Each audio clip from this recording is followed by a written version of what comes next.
સુરતના કાપોદ્રામાં મહિલાને heart attack આવ્યો। ધારુકા કોલેજના કાર્યક્રમમાં મહિલાને હાર્ટ એટેક આવ્યો।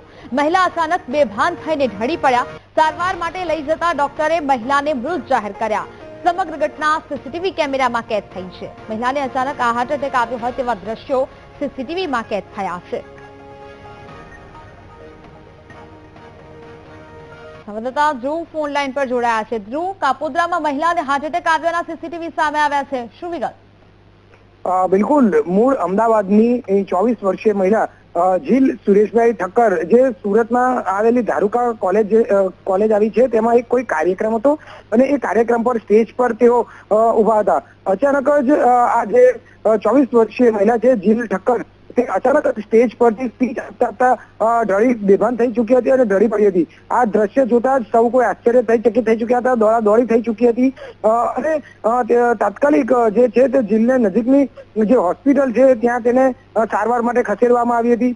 જો કે હોસ્પિટલના ફરજ પરના ડોક્ટરોએ પણ જે જીલ છે એને મૃત જાહેર કરી હતી। એટલે 24 વર્ષીય યુવતીનું હાર્ટ એટેક આવવાના કારણે મોત થયું હોવાનું હાલ કહેવાઈ રહ્યું છે, અનુમાન લગાવાઈ રહ્યું છે।